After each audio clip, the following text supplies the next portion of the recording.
Hello, ladies and gentlemen. Welcome to Citizens Voice. I am Dr. NIK NIKAM, and today we have a fascinating program. We are going to be talking about Donald Trump's 2.0 plan, and what are the things that Donald Trump would like to accomplish during his second term, and what are the pros and cons, and what are the challenges. So we're going to look at all aspects of Donald Trump's plan for 2025 to 2028, and this is the Citizens Voice, so we would like you to call in and join in the conversation, because it is your voice that matters, and as a matter of fact, it is 75 million people who express their voice to give a full mandate to Donald Trump and his team to take this country from a work-ridden society to a more civilized America with bold dreams and aspirations. So the number to call here is 281-277-6874. Along with me, I have Dr. Nisha Sundaragapalan. She is a dentist, she is a mother, she is a beauty queen, and she is multi-talented, and she is a strong conservative candidate. She supports strong conservative values, and so she is going to be joining in the discussion, and later on we'll also be joined by Hari Rao, who has been a regular contributor to the Citizens Voice Forum on WhatsApp group. So ladies and gentlemen, the number to call here is 281-277-6874. Today our focus is going to be on Donald Trump's top priorities, and what are the things in his wish list, and how he would like to accomplish. Nisha, welcome to the Citizens Forum. How are you doing today? Hi Dr. Nick, how are you? I am doing pretty good. I'm excited about this presentation today, and in fact we want more audience to participate, because this is the Citizens Voice that really matters, because we're not interested in all this liberal media or conservative media, trying to spin their views and opinions, but we're going to base everything on facts, data from the government offices, and see where we stand. What can Trump accomplish, and what is his wish, and what are the pros and what are the cons, and what are the challenges and all these things. So let us begin with some of the top priorities, as you know, have been immigration was number one on the top of the list, and of course the economy. It is the stupid economy that inflation, and George Bush won the Gulf War but lost the election because of economy. They always say economy is stupid. That's the only thing that really people care about. I mean, that's really true, because if you look at ordinary people, all they're interested is can I put food on the table? Can I take my kids to school where they are taught proper subjects, and is the neighborhood safe? I mean, these are the basic things, and that's why we saw that 75 million plus people give them a full mandate to turn this country around, which was going terribly in the wrong direction to start with. The open border policy, the previous administration, the current administration, which is the Biden administration, has let so many illegal immigrants inside our country, keeping our country very unsafe. Okay, that's absolutely right. So the format, ladies and gentlemen, is going to be, we're going to give you the top 8 or 10 priorities Donald Trump has, and from there we are going to give you an overview of what the American budget is, and where the money is coming from, and where the money is going, and how Donald Trump and the DOGE department want to streamline this government and see how much they will be able to accomplish. So some of the things we're going to be talking about will be immigration and border, then of course the economy, which is at the top of the list, then energy. Remember Donald Trump made a famous statement, drill baby drill. I mean, that's how you... I really thought he was talking about dentists. Yeah, I know, I said... Great, if that sounds dentistry, when did he go to the history. Looks like both are in common. Yeah. Okay, then we're talking about government reforms, which will be part of the Doge. And, there's a lot of buzz around Doge. In fact, Vivek Ramaswamy and Elon Musk went and met both houses of the Congress, and they also met with Democrats, which is promising because it's a bipartisan support for Doge. But we are going to look deeply into and see, what do they want to accomplish? Cut out the excess spending. Yeah, the detail is in the devil, as they say. Yes. So we're going to look into that. Did you see the hip-hop spending, not hip-hop, like the pancake spending from IHOP?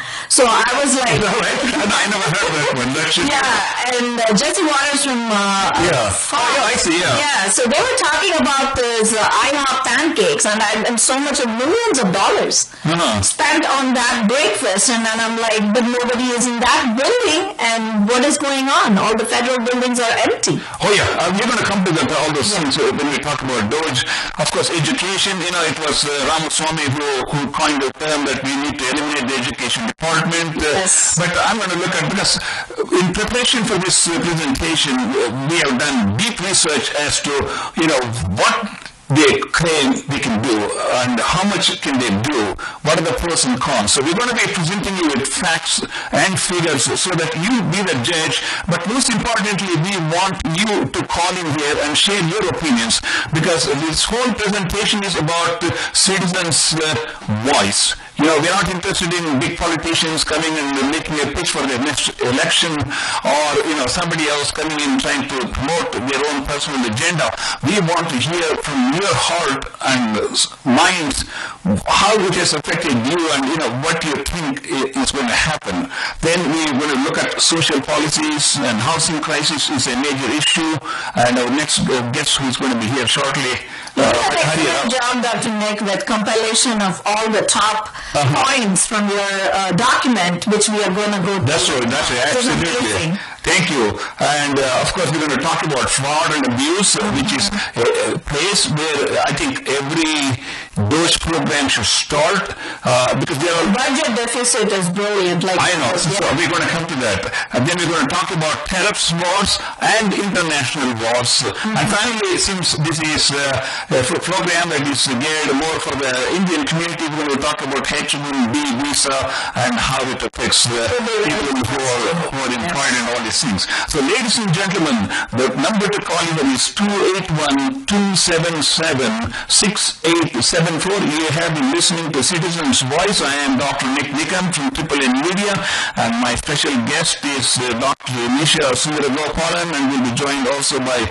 Hari Rao shortly. And we are talking about Trump's agenda Trump's Agenda 2.0 from 2025 to 2028. As a matter of fact, Nisha, we are talking about 2025. There are already wheels of change moving all across the globe, not just here in the United States. The caravan that went back to Mexico, that's just brilliant. It's absolutely phenomenal. The Mexican president is already cutting off, some of the people crossing their southern border, and the Canadian Prime Minister is willing to talk, and in fact, Zelensky meets with at France, Notre Dame. I posted that picture of Trump, Macron, and Zelensky. I said, something is going on here, and that's the power of a leadership. I think as a leader, you have to show that you mean something good.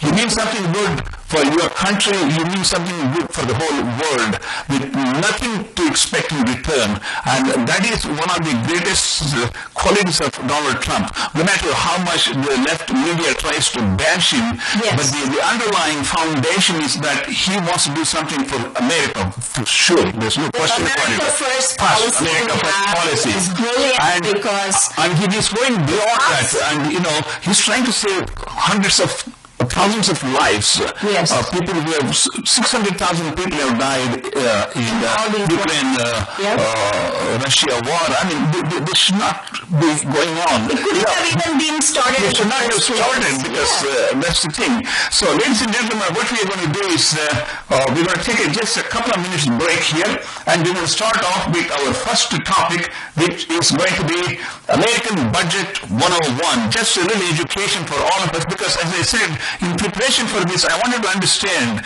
how does the federal government work? Where's the money coming from? Where's the money going? And who's stealing it? And who's defrauding the government? And how we can fix a lot of these things. We'll just take a minute break and we'll be right back. Event Center. Bollywood music by Houston's finest DJ Nish. Dinner and drinks included. Midnight champagne toast. Party favors.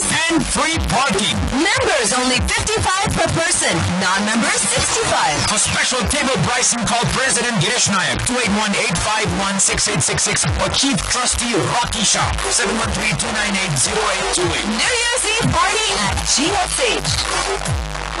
Masala Radio. You're listening to Masala Radio 98.7 FM 24/7 Bollywood. So spicy.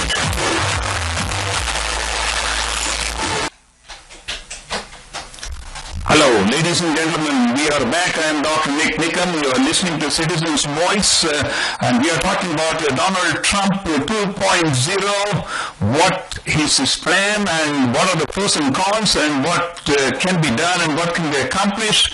We're going to look at all the challenges they may face trying to accomplish all the, it's one thing to say, I want to do these things, but once you start it, there are so many unknown variables that come into the picture, which but most importantly, we want to hear from you, because this is a Citizen's Voice. We want to hear from you. The number to call in is 281-277-6874. So we're going to start off with the American budget. The American budget for 2023 was $6.16 trillion. And for 2024, they say that the American budget is going to be $6.9 trillion. But the problem is the American revenue that's coming into the government is like $4.47 trillion. That means we are $2 trillion in deficit each year. And that's why we need to cut the spending. But the question is, where are you going to cut the spending? And that's what, at least Trump, those officers have taken the first step, and that's what I'm going to discuss, some of the areas where they can really cut the spending. So keeping that in mind, almost like 20% of it is going to Social Security. Almost 1/3 of the budget is going to Social Security, Medicare, and Medicaid. And 1/3 of this is going for interest payment, more than almost like $1 trillion, or maybe 15% of it is going to. So there's a lot of money that is going out in all directions, which is really not helping a whole lot in terms of trying to reduce the budget. So keeping this in mind, so let's talk about. I know you did a movie on border crisis and the after effects of this Candy movie, which was a wonderful one, and you really got a first-hand look at what are the bad effects of these drug cartels coming into the United States and causing havoc not only to the ordinary citizens but also disrupting the whole society. Very recently, they actually seized meth. I see, yeah. At Houston as well as in the U.S. border. And so the crisis is mostly like all these drug cartels bringing in a lot of drugs and putting our kids in Absolutely. 300,000 people dying from fentanyl and all these murders, rapes, and then terrorizing the neighborhoods, which is just unbelievable. Before I get into the border crisis, I want to give you a little bit about another background about how many departments are there in the federal government, and then A little bit of education. Milton Friedman, who is a Nobel laureate economist, was asked, what are the departments that he thinks we should keep in the federal government in order to make the federal government lean and mean. Vivek wants to cut the education, and then the private choice for the parents is a good opening. Milton Friedman says, Commerce Department, just shut it down. Defense, keep it.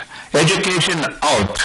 And energy, only part of it that relates to the military, he says. The rest of it should be controlled by the states. Some of the federal buildings are going to be moved to Colorado. That's Trump's plan. Absolutely. Oh, there is so much empty space in the federal buildings.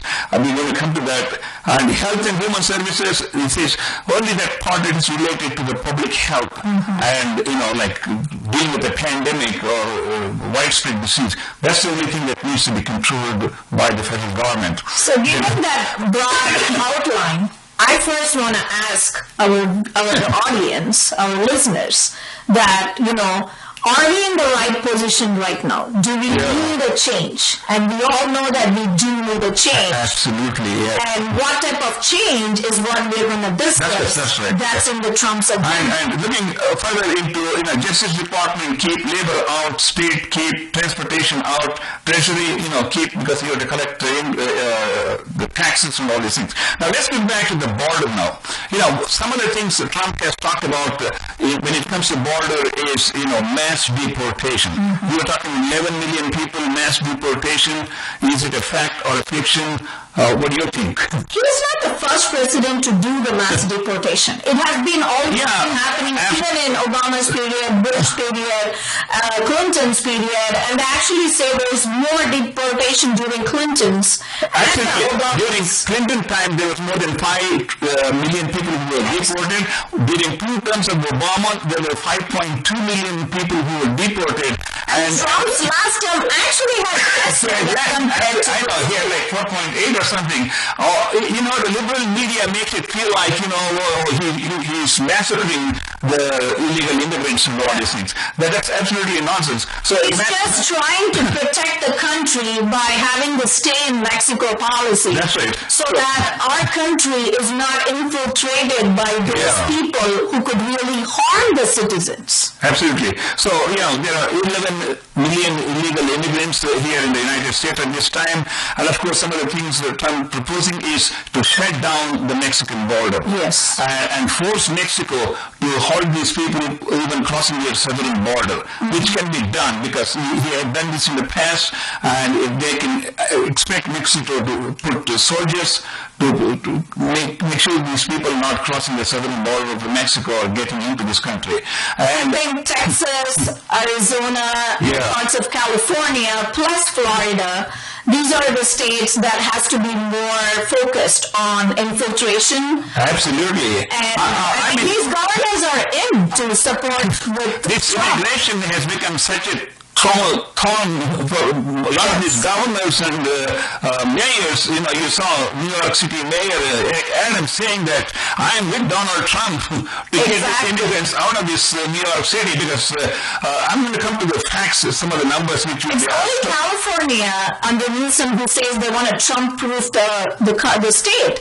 But what does that word impact on our citizens? I mean, that's kind of ridiculous to think that they are $2 billion in deficit, and they're trying to, support the illegal immigrants. There are veterans sleeping on the streets, homeless, and no clothes. I mean, needles and drugs, all these things, their priorities are totally messed up, I should say. And also, you see the House elections, it took them more longer to come to a point. There was only a 200 vote difference between the Democrats as well as the Republicans. Anytime they say, it takes more than a week to count votes, I know that means it is, to me, it's suspicious. I think that should be really well evaluated in a court system. And the Associated Press calls in California the victory towards Democrats right away once the polls are closed. And this should be actually rechecked. And this is what we need to come together as. Well, I think now, since they have both the House and the Congress, they should come up with some system where at least the federal elections, you have guidelines, voter ID, and mailing ballots 48 hours before the election day, and all ballots close before the end of the election night. So the ballot curing is something they invented this time, which was there in the past, but was made sure that they were actually absolutely put in position so that they checked the signatures and they actually verified them. So that's good. Let's signal this border crisis, and of course they want to hire 10,000 people to kind of create more detention centers and all these things. And looking at the practical point of view, number one, it costs almost $100 billion to support these 11 million illegal immigrants in this country. Yes. It costs $51 billion to deport 1 million people each year. Yeah. So the centers that were given, like the food, the cell phone. Yes. I mean, this is insane. It's $400 per night for an illegal immigrant in New York City. In one of the top hotels. And some of this money is going to foreign governments like Pakistan. I mean, all of these things absolutely make no sense. And even Mayor Eric Adams recognizes this. I said, this can't be sustained for long. And I think and that's good that the Mayor of New York is trying to understand and be. Yeah, he has to. When your pocketbook is hit, that's when people start talking. Yes. And absolutely. And that's a wonderful point you brought as like the first close and seal the border. Yes. And I think we have got good points to cover that topic. So we will be moving on to the energy and the climate policy. Let's talk about, what are some of the things that may be challenges when they want to do this. Number one, manpower, because it takes a lot of manpower to get these people out of the country. But some of the experts say that those people who have gone through the court and who have been said that they are not eligible for asylum, there are more than like 100,000 or 200,000 people. Those people could be just put on the bus and left at the Mexican border. That's it. Yeah. And it's a whole process they have to follow up. They have to document the illegals. And it's, when they come inside undocumented, then we have to document whom we are sending back. Yeah, this is like, what I should say is a significant drain on the taxpayers' money. You're talking $100 billion to support these 11 million illegal immigrants. But definitely, I think, we're going to see some drastic change from day one. I think we're going to shut down the borders, so there's going to be very little anybody crossing the borders after Trump takes office on January 21st. And then forcing Mexico and also Canada, it's not only they're coming from Mexico, they're also coming from Canada. Yeah. And, both these people have agreed that they want to work with them because they realize that, it's mutual dependence.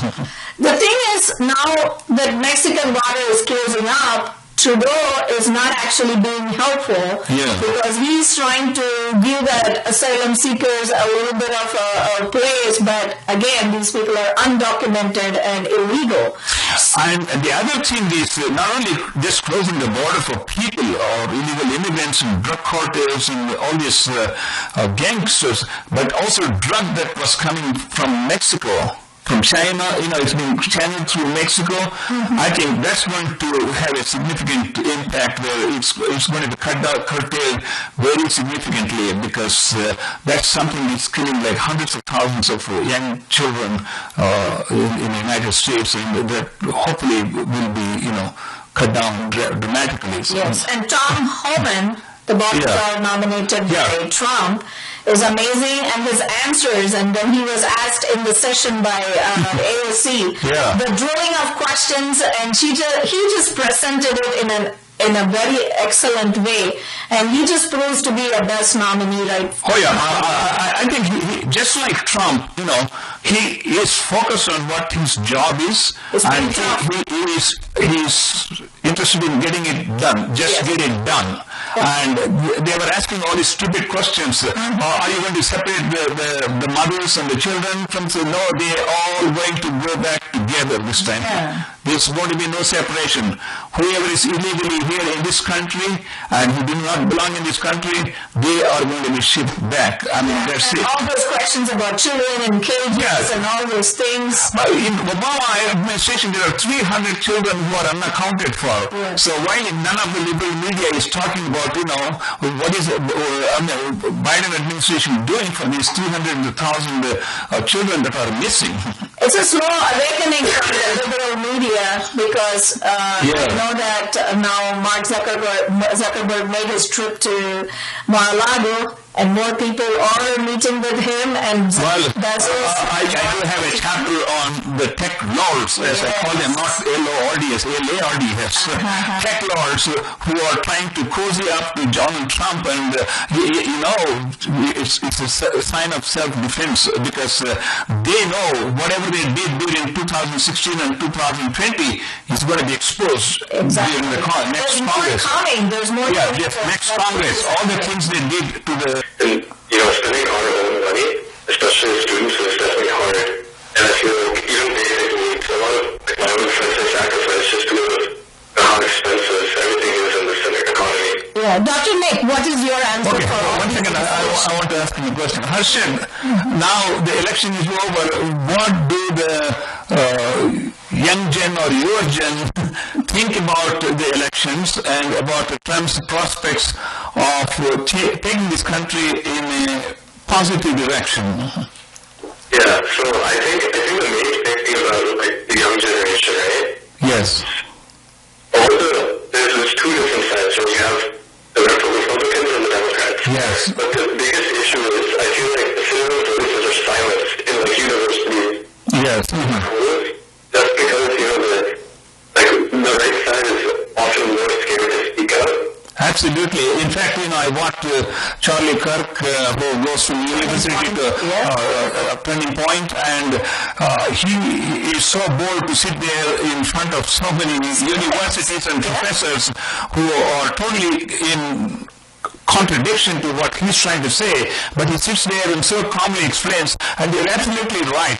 The conservative voices are very, very suppressed, and they are not strong enough to stand there and speak up.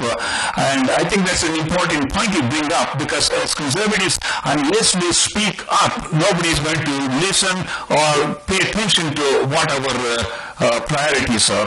And it is good to hear from the young generation's perspective that young force like Vivek Ramaswamy as well as Charlie Kirk and many more have been able to influence these young generation to bring up the next round of conservatives. Absolutely. I think, Charlie Kirk, I have watched hundreds of his videos, especially the university setups, how calmly, he tries to explain and educate these people, and he has been a very strong influence in turning some of the young voters into thinking that you need to be concerned about your life. Don't listen to all the noise that is going on in the liberal media, because they are all interested in just serving themselves. They are not serving you in particular.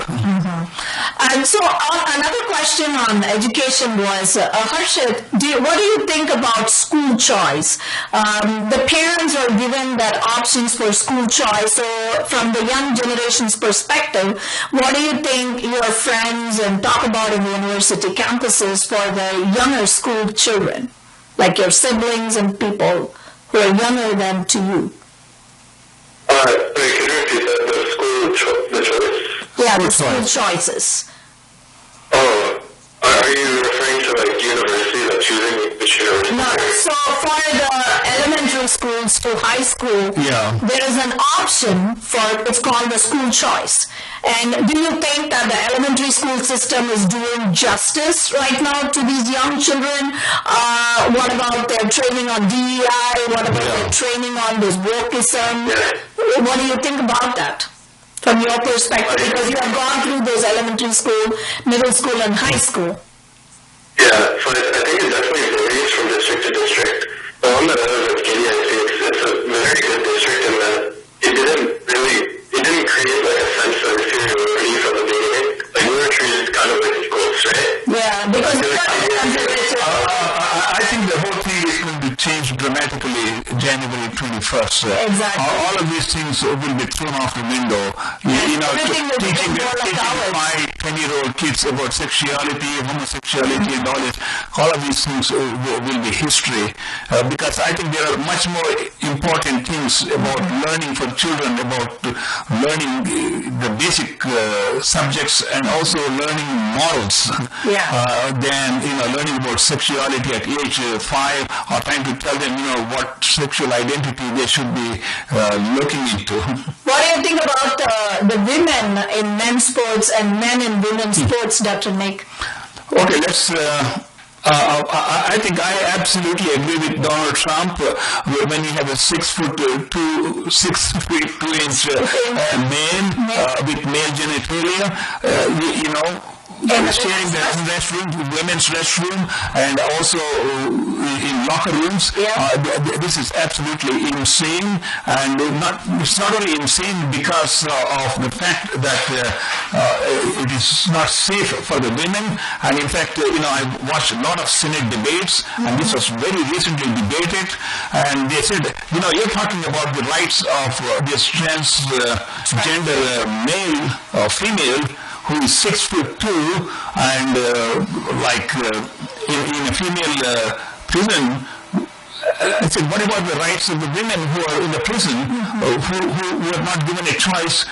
So I think this thing will go, even in the military, I think this is going to be all history as long as Trump is going to be in power. The influence on military had a major impact. Oh yeah, I think it is. And now in prisons, they say these people could get gender transformation and all these things. The taxpayers' money.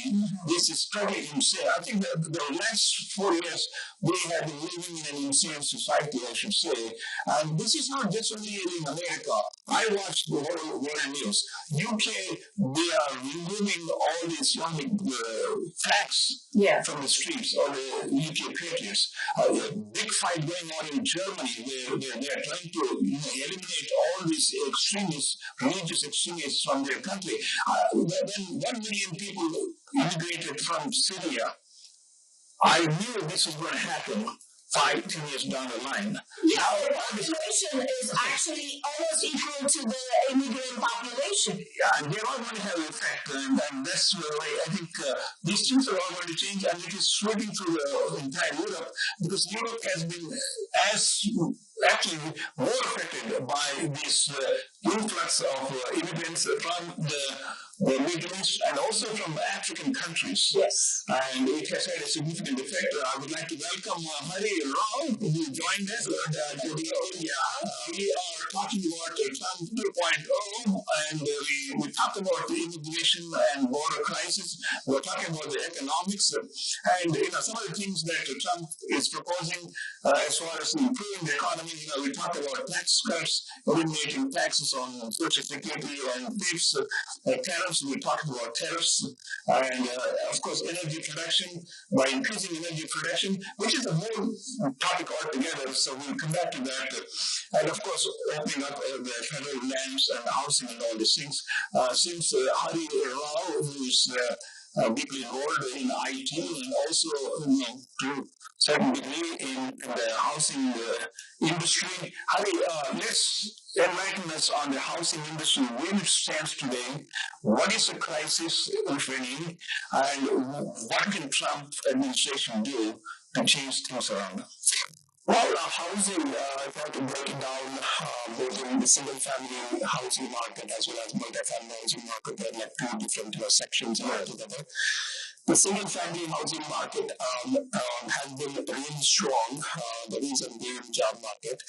Job market is very, very strong. There is a lot of housing shortage in general due to the backlog from the pandemic. But again, there is a lot of inbuilt wealth in our country. Stock market is doing phenomenally well.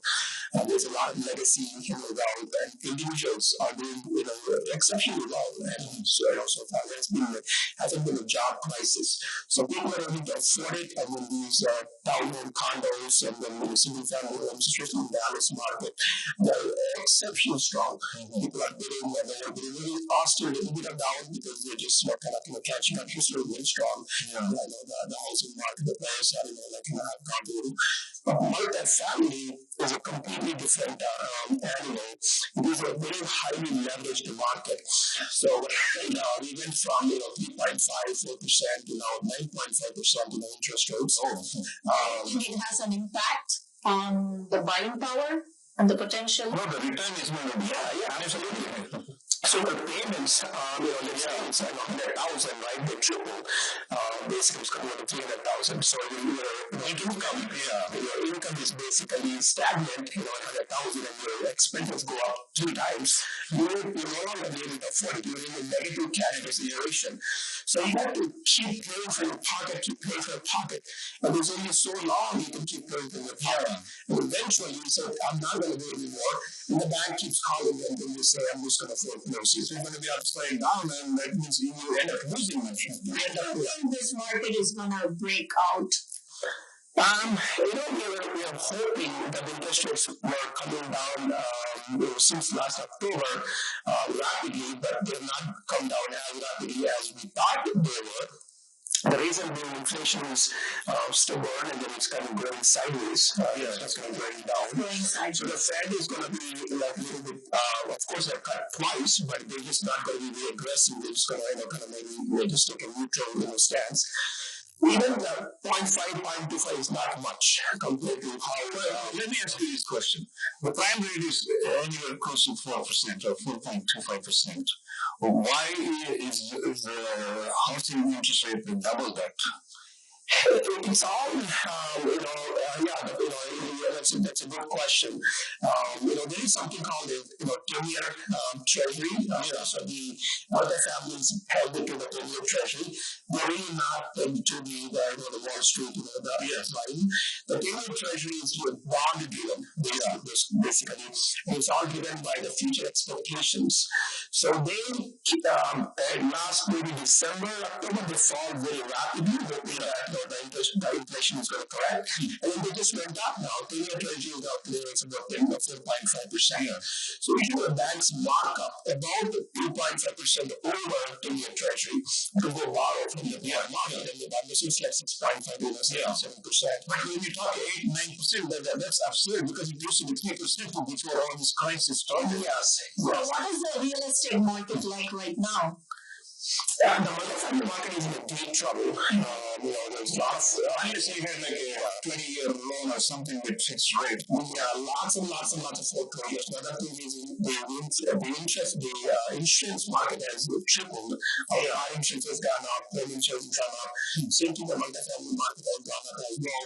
And also, of course, my home values have gone up. It's good for me, but my taxes have gone up. So my taxes have gone up, my insurance has gone up. If I did not lock, my payments would have gone up as well. Yes. I have a much broader question. They say the housing requirements are not keeping up with the population demands and all these things. It's all across the country, not just affordability. I would say. So, what can the federal government, Trump administration do in terms of making more new houses or houses available to the people who are looking for them? So, what is like 2.0 Trump sounds to you? Well, again, there were a lot of legislation for affordable housing, making homes affordable, just like how you see in India. Of course, Modi, in Telangana, of course, they're building these affordable homes for masses, subsidized affordable housing for masses. There has to be a big push for affordable housing for people. And obviously, my friend was shopping for like a tiny condo, it's like 1,500 square foot, and it's like 350. Yeah. And it is, and if you look at 6.5%, it's like you're talking $3,000-$4,000 per month. So yeah, the federal government has to give some incentives to first-time buyers, and some kind of a subsidy program for affordable housing, both for elderly, both for first-time buyers, and also tax incentives. I would say on the mortgage that we pay,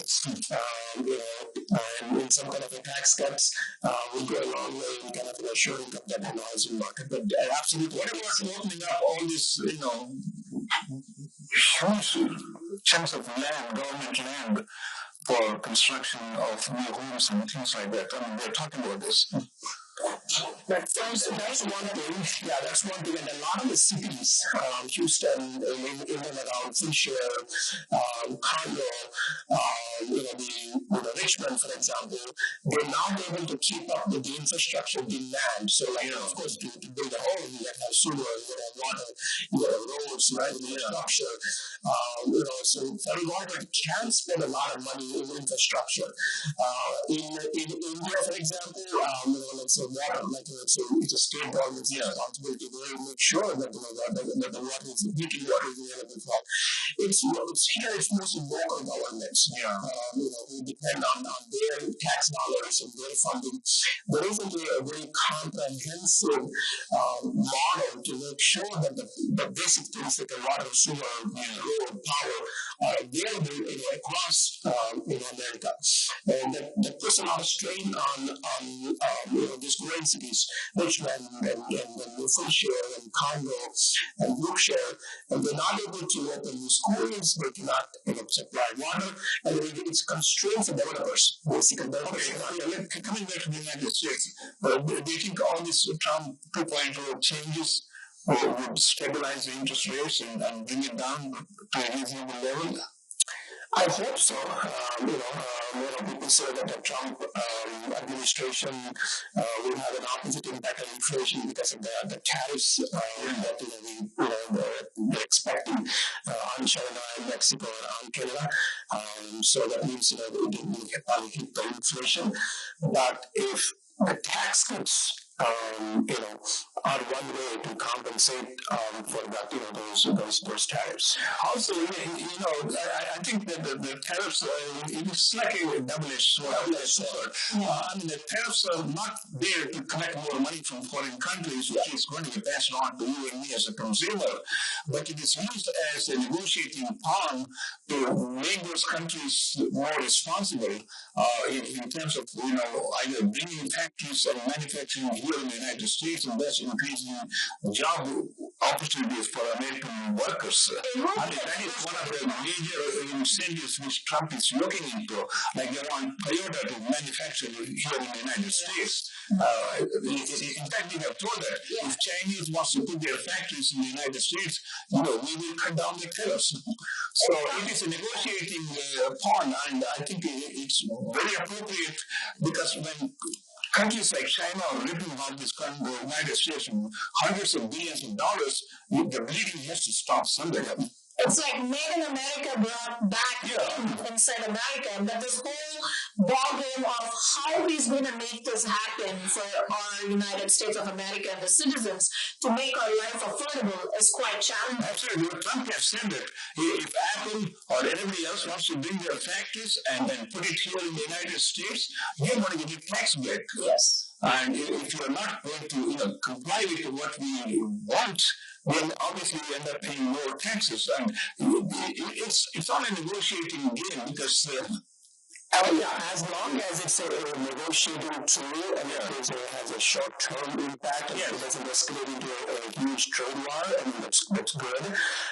And if we can, make Mexico, even Canada, push, of course, less imports and more manufacturing power here, that means more jobs here. Means our economy will grow twice as fast compared to China. Like, for example, product you see in Walmart is just made in China. Oh, yeah. Not only does China malt, I mean, there's no difference. It's like when I first came to US, it's like, there's a made in America product, and it's always made in China. And so it's like, are we in China or are we in America?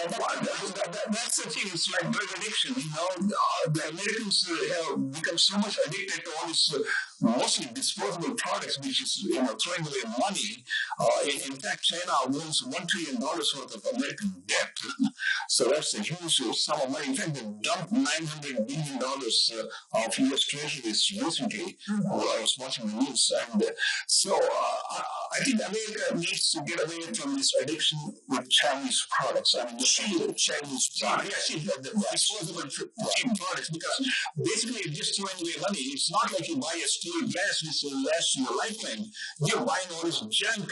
You're just throwing away. That means your money is down the drain. No return. So that's even dollar stores, these party stores, this plastic, stuff, and we just buy and throw and then we dump, the things in garbage, and then What do you think about that knowledge steal from TikTok and our young generation's mind being robbed by Chinese influencers? So, and I heard in the news that they're gonna have another new ban on some TikTok, influencers. What do you think about that?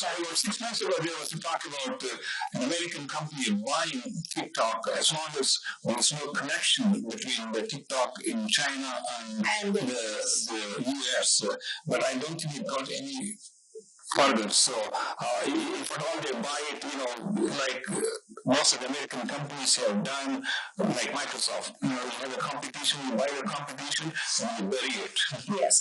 And that's maybe one approach. Because TikTok is so highly addictive, highly poisonous to the young minds. I don't mind if someone buys it, like Elon Musk has got a lot of money, and just bury it. Yeah. It's actually a waste of time. Yeah. It serves absolutely no purpose, and it is poisoning the young children's mind, taking away their time from education. A lot of misinformation and the parents have no control over this. And this is it's like no different from fentanyl or